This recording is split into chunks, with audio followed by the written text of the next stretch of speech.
relações desarmônicas intraespecíficas, ou seja, relação que dá errado entre as mesmas espécies. Pessoal, às vezes acaba dando errado aí com pai, com mãe, com namorado, ou seja, relação que não dá certo entre as mesmas espécies.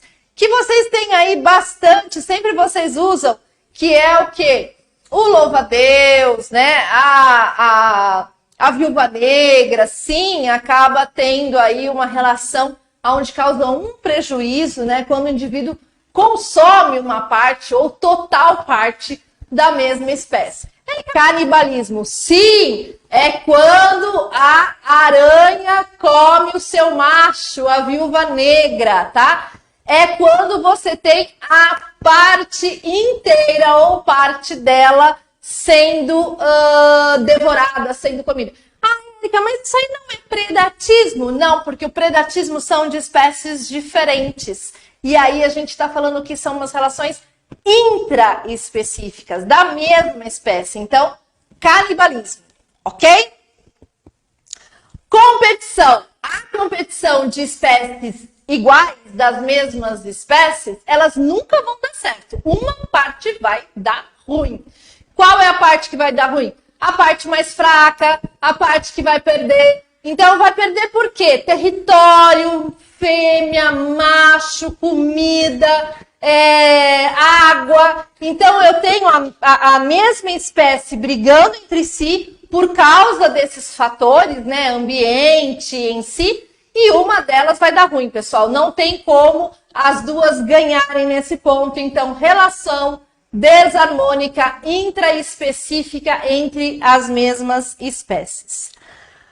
Aí, o que eu estava falando para vocês agora há pouco ali, ó. Relações desarmônicas interespecíficas. Então, o canibalismo é entre as mesmas espécies. O predatismo é de espécie diferente. Pegou? Pegou aí, ó. Volta comigo. Intraespecífica, canibalismo. Interespecífico, predatismo. Ou seja, é quando eu preciso fazer o outro, né, a outra espécie me favorecendo.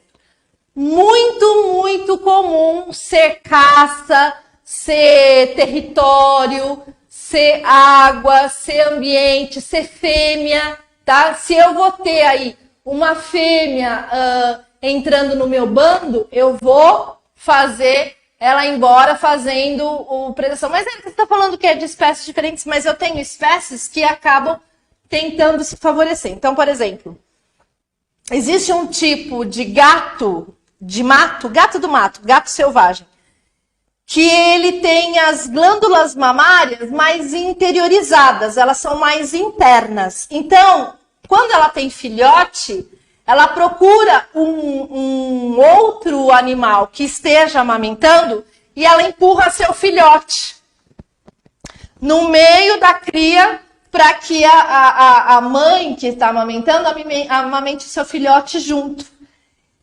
Neste caso, Érica, mas não vai causar mal. Mas você concorda que numa ninhada muito grande eu posso ter falta de leite para minha ninhada?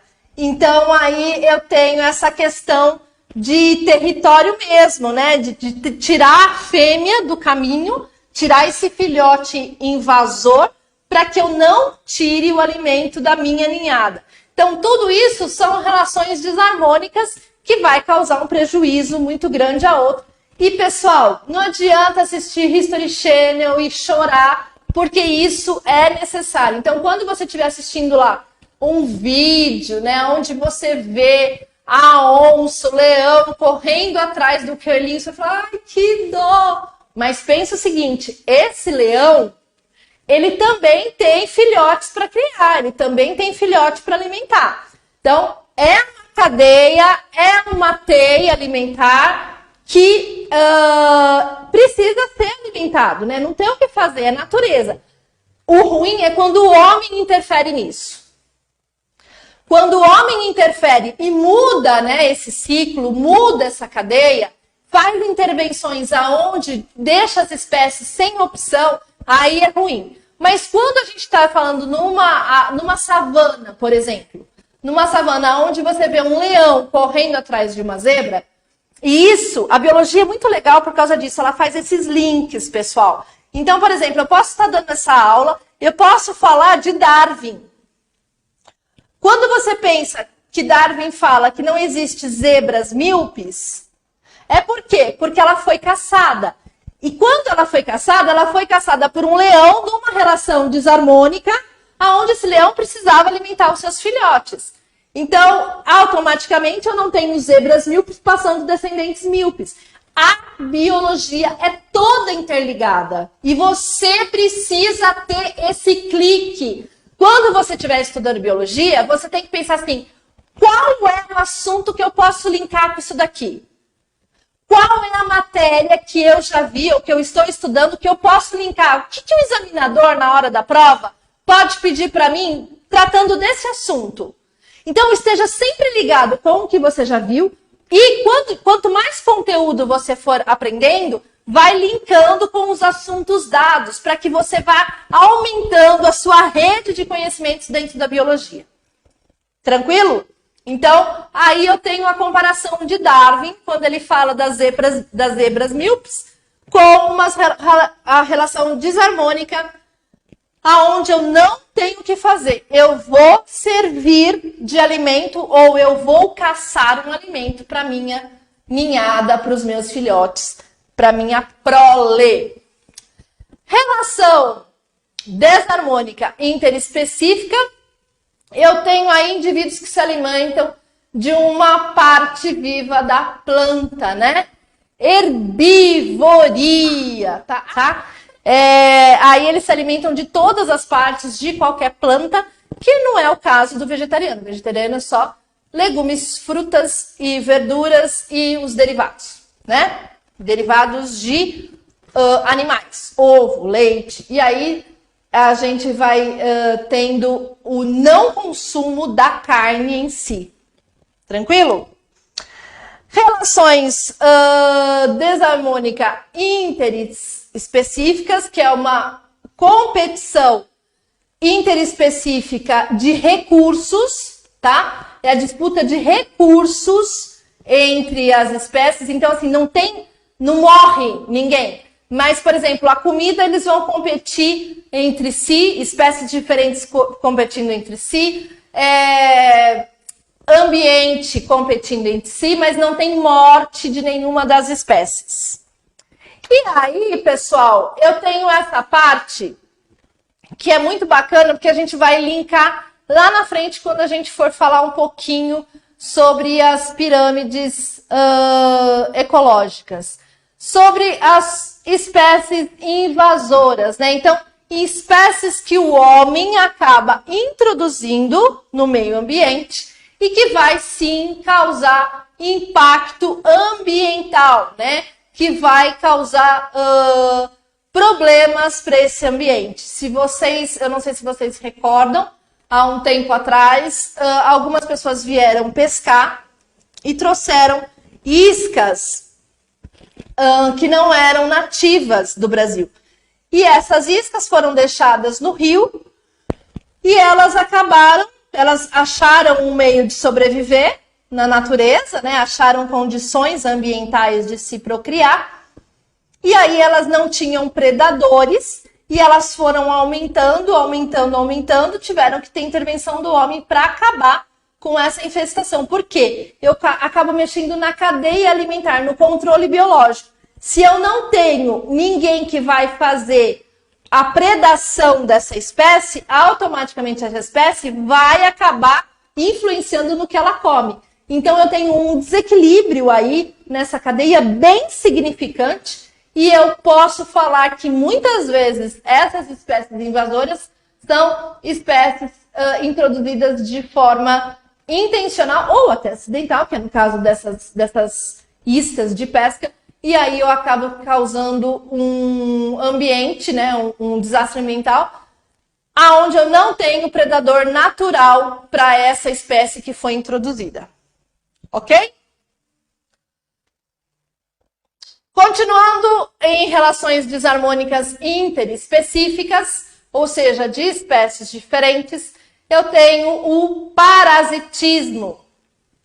Parasita é todo aquele que vai viver de forma hospedeira em outra espécie. É o piolho, é o carrapato, é a pulga. Você aí que coça, pode estar sim com piolho. E o piolho, você acaba de saber que ele é uma relação desarmônica interespecífica, porque você é de uma espécie e o piolho é um artrópode, é de outra espécie, e ele está fazendo um parasitismo em você. Sim, você faz parte da cadeia alimentar. Ele é um animalzinho hematófago. Hematófago, marca aí na sua apostila, no seu caderno, no post-it. Grifa, faz estrelas, corações, pisca-pisca. Esta palavra você vai ver muito na biologia. Hematófago são animais que se alimentam de sangue. Hemato, sangue. Fago, comer. Comer sangue. Hematófago. Você já viu alguém morrer por causa de piolho? Não. Então, é uma relação que não leva o hospedeiro à morte, mas causa aí um grande transtorno para a vida do hospedeiro. Eu tenho dentro do parasitismo duas divisões, os ectoparasitas e os endoparasitas. Ecto, tudo que está do lado de fora. Endo, tudo que está do lado de dentro. Ecto são carrapatos, pulgas, piolhos e aí por diante. Endo, tudo que está lá dentro. Lombriga, tênia, aí é todo bichinho que cresce dentro de você. Ah, Érica, mas eu já vi que a lombriga pode matar. Sim, ela pode matar, mas em um caso aonde é exceção e não a regra, tá? A exceção é que quando tem uma infestação de lombriga, que a lombriga procura o fundo de luz, né? E ela acaba saindo pelo nariz e acaba fechando a respiração da pessoa. Aí ela acaba, mas por ter lombriga, não vai morrer, tá? Eu tive lombriga, você tem lombriga, tanta gente tem lombriga e não morre, beleza? Mas tem que tirar, viu, gente? Não pode ficar aí com verminose, não, porque causa outros problemas, anemia e assim por diante. Não é legal, né, pessoal? Nós temos que ter a vida legal, corpo legal, saúde bacana. Tranquilo? Falando em relações desarmônicas ainda de espécies diferentes, eu tenho o amensalismo. Associação de duas espécies diferentes em que uma inibe a outra. Quando você para pensar, lá na linha evolutiva, né, entre os seres vivos, que eu começo lá em vírus, reino monera, reino protista, reino fungi, reino plantar e reino animalia. Não é isso? A linha evolutiva, eu trago esses reinos. Os vírus, que não é reino, monera, protista, fungi, plantae e animalia. Então, eles são classificados de acordo com as suas estruturas e as suas partes de evolução. Então, é uma linha evolutiva, que eu vou aumentando o grau de especificidade das coisas, tá?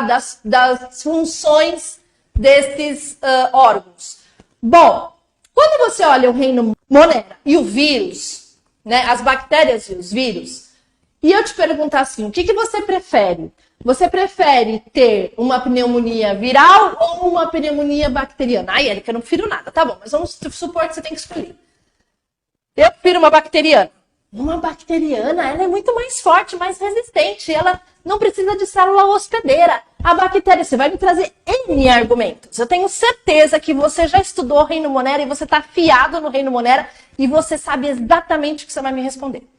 Acontece que as bactérias, elas têm o quê? Antibiótico. Os vírus não. Os vírus, elas precisam do meu organismo para que o meu organismo esteja legal, para que ele consiga combater o vírus. Visto o coronavírus que está aí, que a gente está convivendo na pele com ele e tendo que estar com um organismo bem bacana para que os estragos não sejam assim tão significativos como a gente tem visto aí, infelizmente, em alguns casos, tá? Os antibióticos, a grande maioria, não todos, são feitos de fungos. Sim, a penicilina é um fungo e que é feito um antibiótico. Então, quando eu tenho numa relação... Olha só o link de tantos assuntos aí, né? Falei de vírus, falei de bactérias. Viram como interage tudo na biologia? Eu tô falando para vocês que relações desarmônicas interespecíficas, quando eu falo de amençalismo, é duas espécies diferentes, aonde uma vai aniquilar, destruir, acabar com a outra. Neste caso, fungos e bactérias. Beleza?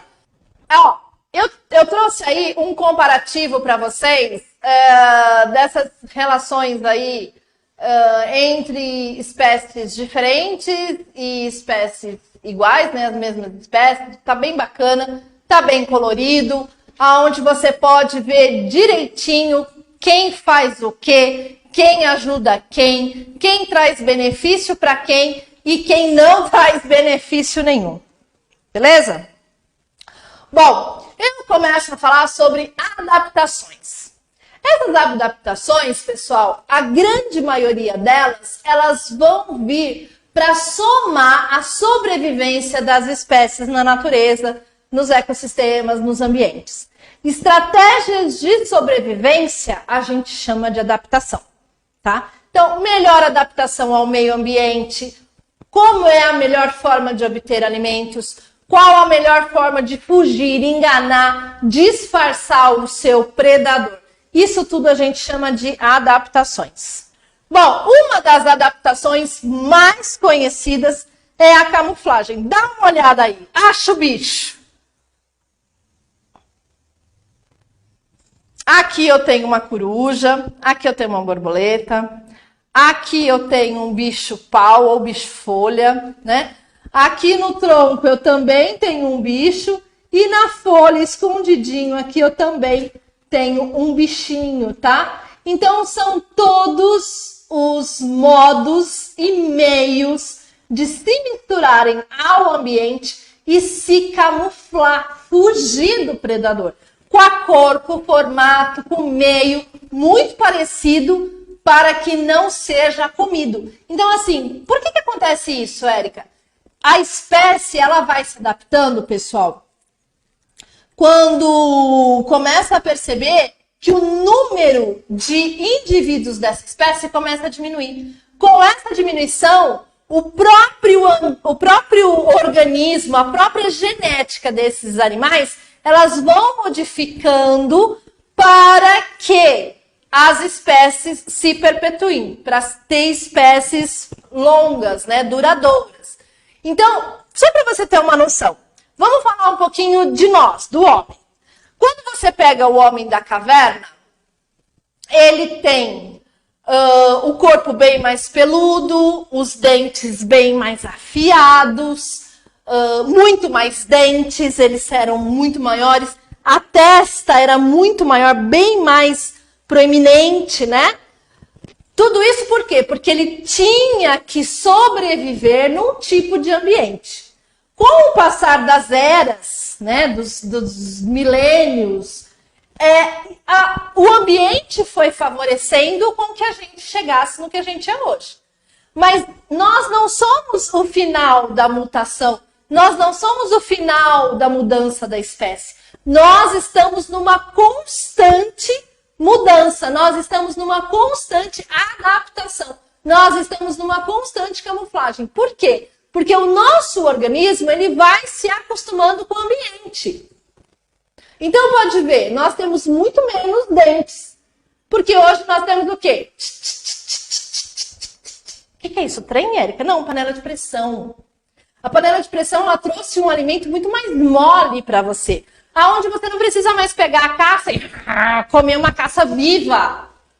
Você não precisa mais dilacerar com seus dentes pontiagudos, né? Você tem alguma coisa que amolece a carne para você.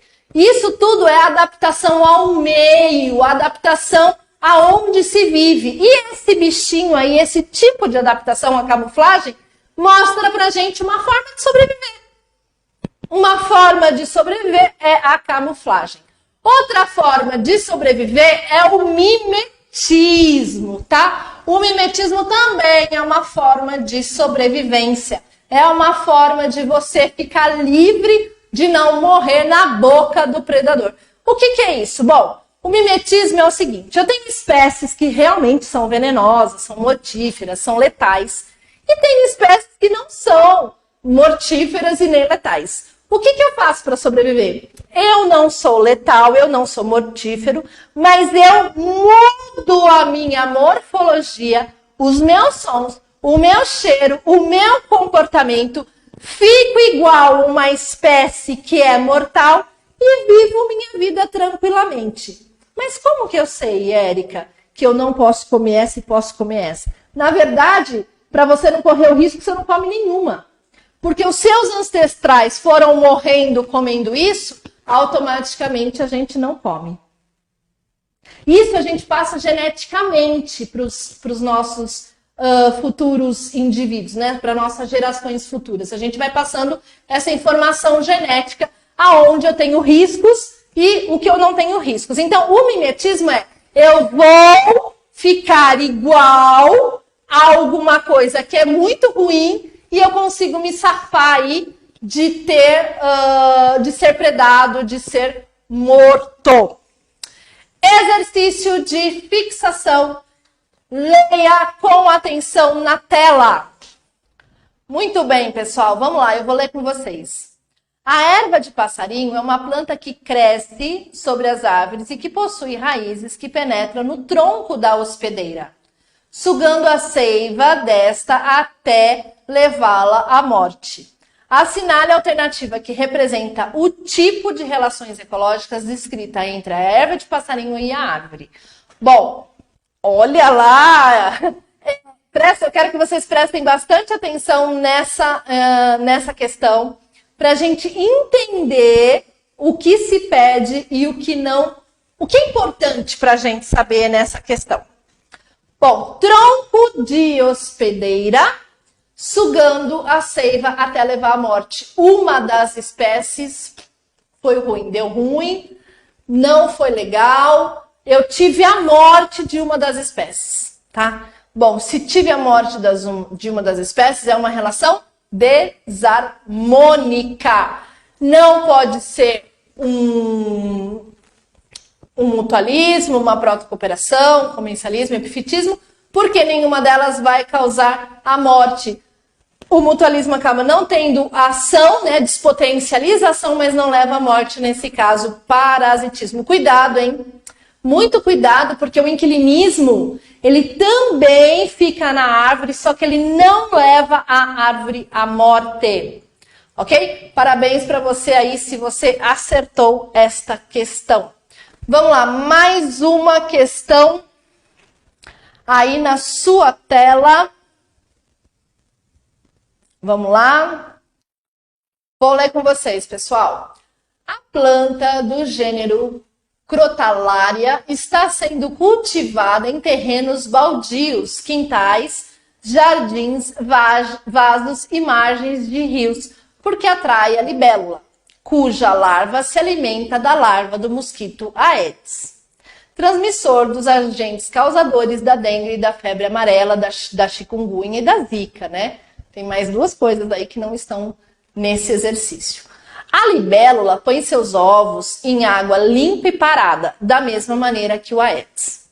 A crotalária é uma planta pouco exigente e conta com bactérias fixadoras de nitrogênio, tornando seu crescimento mais rápido. É bastante utilizada como adubo verde, em rotação com diversas culturas e enriquecimento do solo.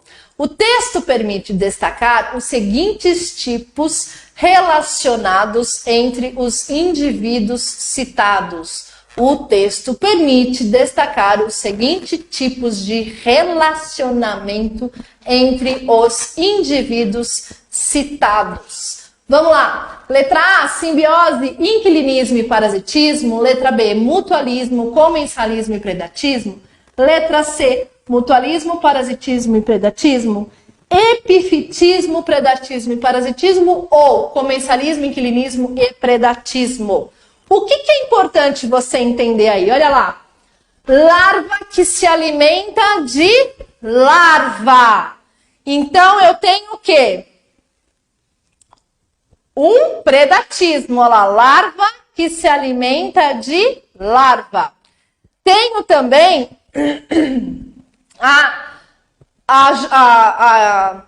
eu não vou ter a dengue e a febre amarela, ou seja, você é a extinção de alguma coisa aí, de uma espécie que viria a acontecer.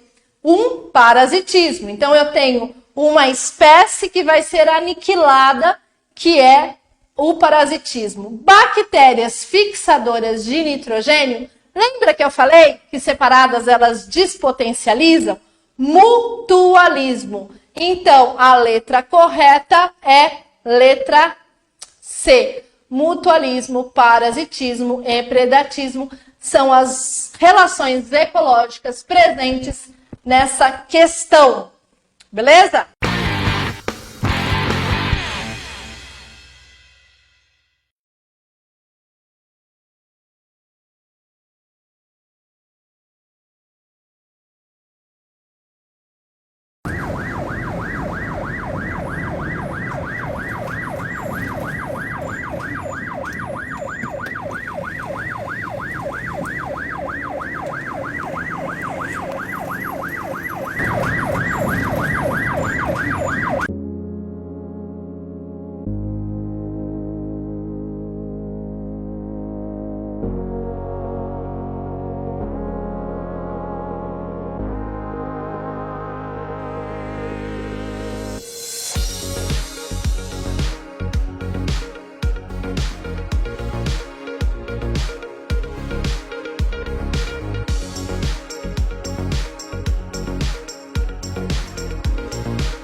Já conhece o Clube Confiança? Um sistema de fidelidade de todas as unidades de postos de combustíveis e serviços da Rede Confiança em Indaiatuba. Através de um pequeno cadastro em qualquer abastecimento ou consumo nas conveniências e serviços da Rede Confiança, acumule pontos e resgate em prêmios. Confiança no nome e no combustível também. Para saber mais, confira nossas redes sociais.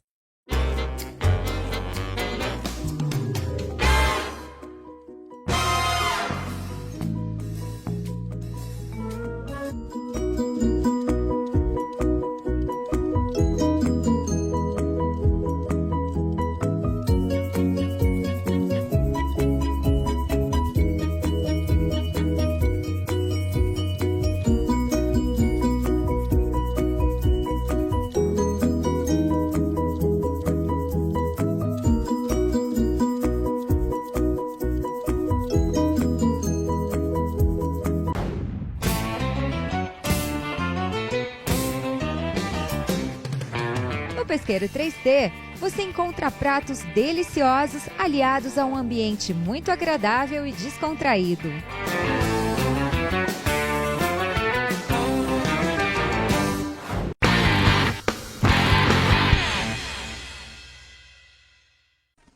Então vamos lá.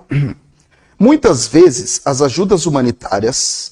ajudas humanitárias, a ONU envia aviões com suprimentos médicos e alimentos para as populações em risco. Suponha que um avião com uma velocidade horizontal de 150 metros por segundo, a uma altura de 3.000 metros, solta suprimentos para um grupo de pessoas no solo. Desprezando a resistência do ar, qual é a distância horizontal do local em que os suprimentos foram soltos, em quilômetros, e na qual as pessoas devem estar para receber os pacotes? Então, vamos anotar o que ele falou. Bom, o avião está voando a 3.000 metros de altitude. Então, a gente tem aqui o chão, né? O nosso avião voando aqui, ó. Não sei fazer um avião, mas é algo parecido, tá? E aí, este avião está a uma altura de 3.000 metros, tá? Então, isso é o H, 3.000 metros. Beleza. E aí? Ele falou que o avião está a 3.000 metros com uma velocidade de 150 metros por segundo. Então, qualquer coisa que sair deste avião tem uma velocidade aí horizontal de 150 metros por segundo. O que a gente sabe? A gente sabe que quando esse avião soltar esse pacotinho vai fazer assim, né? E vai ter um determinado alcance, tá? Aí ele quer saber qual a distância que as pessoas têm que estar do ponto de lançamento, né? Então ele quer saber o quê? Ele quer saber o alcance.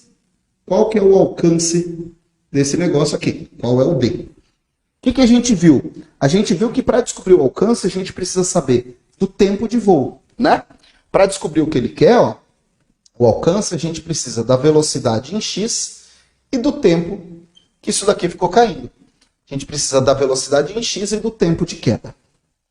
Para calcular a velocidade em x, ó, não confunda com lançamento oblíquo. Aqui não tem lançamento oblíquo, tá? Aqui a gente tem um lançamento horizontal. Então ele vai jogar ali, o objeto vai cair e vai chegar ao solo.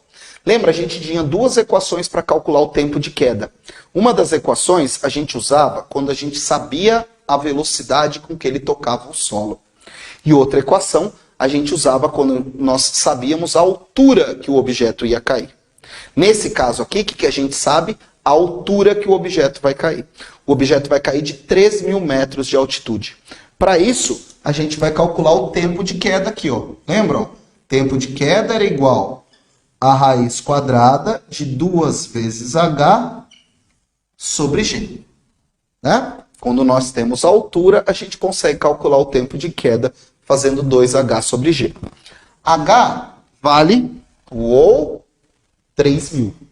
Tá? Então vai ficar 2 vezes 3.000 sobre 10. Né? Ele pediu para usar 10 aqui da gravidade, deixa eu ver.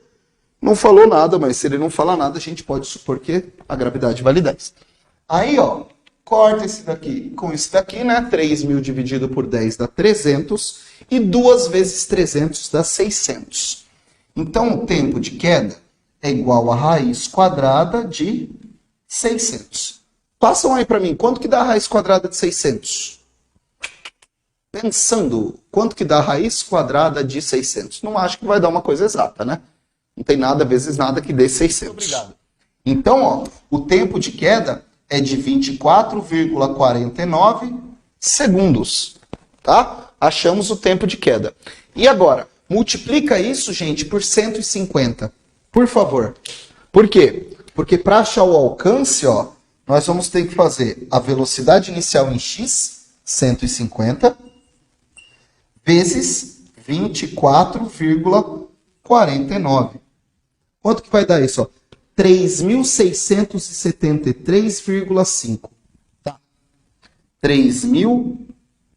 Quanto? 673,5 metros. Como é que a gente transforma de metro para quilômetro? Lembra disso? Como transformar de metro para quilômetro? Só dividir por 1000, ou andar 3 casas para a esquerda.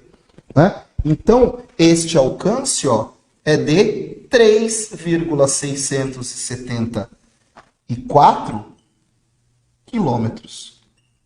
Tá?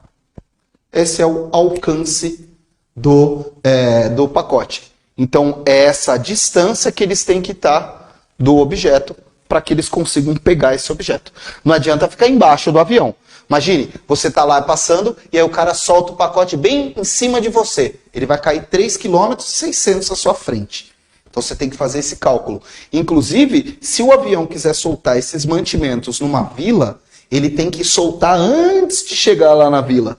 Né? Não em cima da vila. Isso tem que ser calculado. Beleza?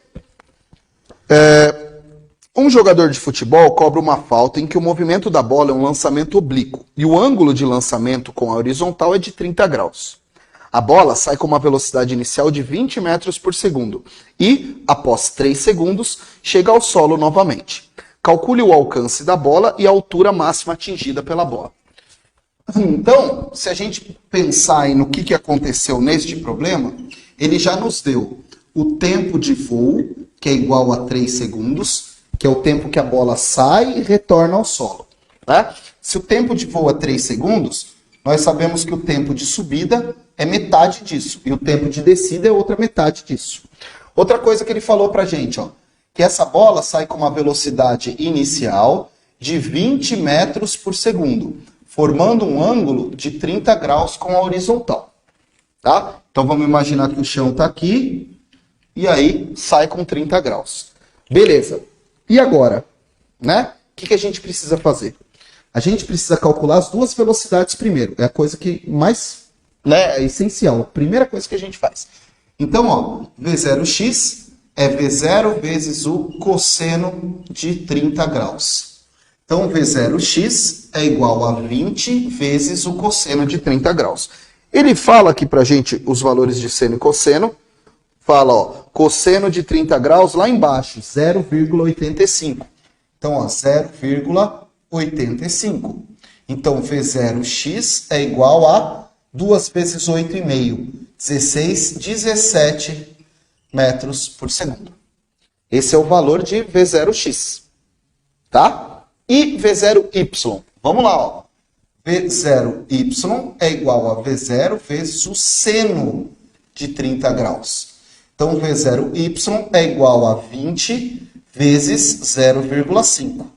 V0y é igual a 10 metros por segundo. Então, nós já temos as duas velocidades que a gente usa para calcular as coisas. Tá? O que ela quer? O que ele quer achar aqui? Ó? O alcance da bola e a altura máxima atingida. Para calcular o alcance da bola, lembra? Ó, o alcance, o D, o alcance máximo, vai ser V0x vezes o tempo de voo. Nós temos o valor do V0x e nós temos o tempo de voo. A gente consegue calcular esse alcance, tá? Então, o alcance máximo aí vai ser V0x 17 vezes tempo de voo 3. Né? 3 vezes 7, 21. 3 vezes 1, 3, 51 metros. Então, o alcance é de 51 metros. E a altura máxima? Lembra como a gente calculava a altura máxima? A altura máxima, né, é calculada fazendo o quê? V0y ao quadrado sobre 2g. Hã? V0y vale 100, vale 10, desculpa. Então, ó, 10 ao quadrado sobre 2 vezes 10. Beleza? 10 ao quadrado dá 100.